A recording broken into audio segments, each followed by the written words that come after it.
Alright, Scott, what are we working on now? We're working on our new Magnaflow exhaust system for our 69 Chevelle.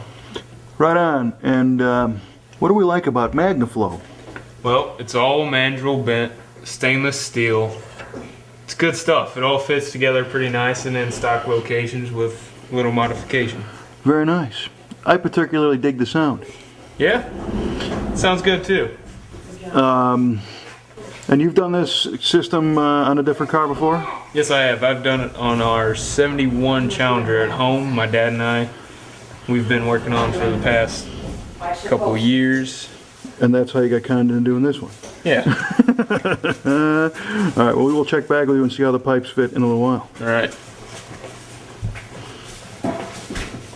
One of the greatest parts about Magnaflow exhaust kits is instead of exhaust clamps like you know them, you get these band style clamps. What's great about these is they slide over the end of the pipe, which as you can see is cut. So when you clamp this down, it squeezes the pipe together without pinching it down like a standard exhaust clamp would. Nice. So you can hang your exhaust up there, and if for any reason you need to service it, just undo the band clamps and it comes right apart. So you don't even have to weld this thing? No. Alright, let's see how that fits. Did you rehearse that line too? No, I did not. On your way in? I rehearsed the other one while I peed, but I didn't have enough time to think about what I'm going to say now. This piece fits like it was meant to go here, because it was. Magnaflow gives you 3 exhaust exits, at least for 69 Chevelles. They give you the stock straight out the back exit, out the corner, or you can turn it down. Either way you like. We're going to go straight out the back. Right.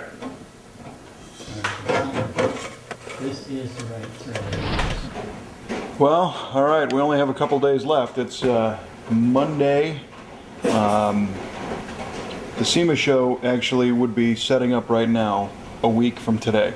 So, and we're getting close. A bunch of things happened in the car today. Actually it was a very productive day. Underneath, we got the beginnings of our Magnaflow exhaust system coming together that Scott was putting together. He was having fun with that. We have our TCI breakaway torque converter and the TCI flywheel installed. They were, I mean, obviously put in place when we put the engine in the car, but we had misplaced the bolts, so now they're together. And the strategy there, the thinking is, this motor makes a lot of torque down low, so this is a pretty low stall speed as far as a high performance torque converter is concerned, but it's still, you know, a furnace brazed unit, which means it was welded basically in a furnace. Everything is heated up and melted together inside, and it's all set up, and it's a pretty stout converter but with a fairly low stall speed, so that this car will take advantage of all of its torque. And an interesting thing happened. Again, our buddies at Original Parts Group had seen our previous blog about our spring situation, about how high this car sits, and realized that we might be in a little bit of a pinch. So they found in their catalog a pair of 3 and 2-inch lowering springs for the car, which we promptly had them ship out. So hopefully tomorrow we'll be able to bring the car down a little bit and give it a more aggressive stance and make it look cool. And now we're just kind of tidying up some details, like out and back. The brake lines and everything were on the car, the stainless pre-bent stuff from Classic Tube, but nothing was really tight. So, you know, we went through and double checked all those connections and tightened everything up and made sure that, you know, minimized our risk of leaking, even though we know, you know, whenever you go to bleed the brakes for the first time, you'll find leaks. But that's the kind of stuff we're down to, I think. We're still kind of wrestling with some brackets under the hood, but there's some kind of stuff going on up here on the lift. Hi! Hey! I'm doing interior tonight. I thought I was almost done with the interior when I did the dash and the wiring, but I have been in here for many hours? Many hours up here on the lift, making everybody else in the shop hand me tools and parts and stuff, and I got quite a bit in. The console is finished. It, I don't know, did you hook it up to the transmission yet? No, gotta Okay. remind me to do that. Yeah, that'd be good. So the door opens and closes and everything Wow, look at that. flows smoothly on the shifter, fits nicely on the carpeting. Remember the gap of when you measure where your shifter goes, consider your dynamat and your carpeting. Yes.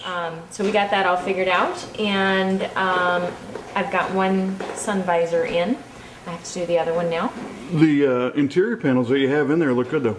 The interior panels are very nice. They came from year one, and they went in actually relatively easy. Some very key tools though, if I can A point big some things hammer. out. Well, no, forget the hammer. That was only one thing. Your simple Phillips screwdriver, no big deal. But something a lot of people don't think is a tool, but I do, an ice pick. Because you're messing. That's scary. Well, what the deal is Psycho you're messing music. with interior, and you don't want to mess it up. And our piston panels came with pre-drilled holes in the back. Can you enlighten us on what the piston panel is? Oh, okay. A piston panel is a panel that Show covers. that one over there.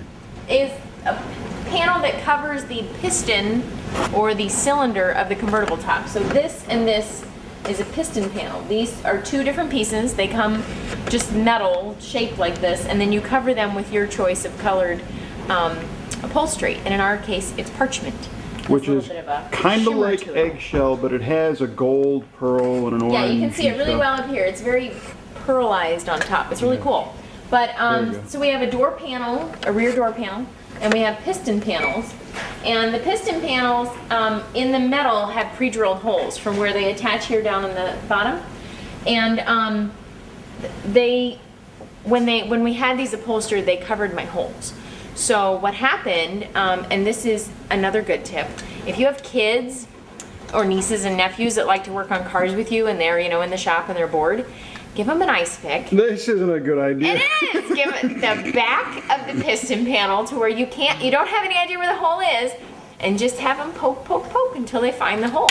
I had marked an area with a black marker on the back where I thought the hole might be, and my little niece Brittany sat in here and she poked, and she found all of them. And she's 8, and it Yeah. wasn't dangerous at all. You didn't find extra holes and tear it up, and you're gonna have a niece or nephew full of holes. No, she didn't.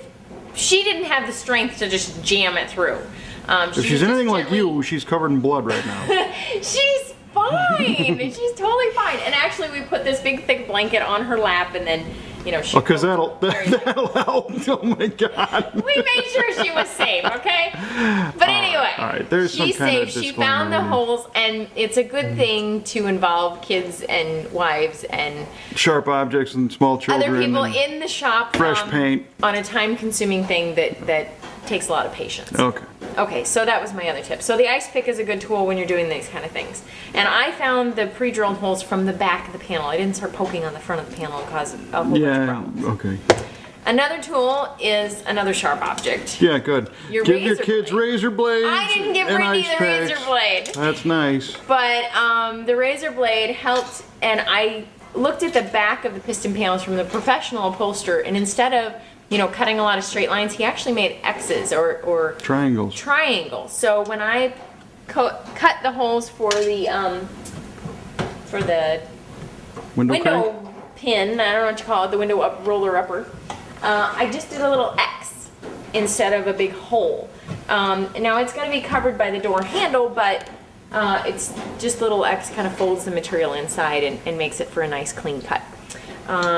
Sharpie's always good to find your bolt holes or screw holes, and that's about it. Right on. So everything in the back is put in, and I'm ready for my front door panels, and I'll have those in hopefully within another hour. Wow. We're gonna be here another hour. Well, Kevin, we only have 3 days left. How much work do you have done on the bottom? Everything's done. Start it up and floor it. I don't believe you.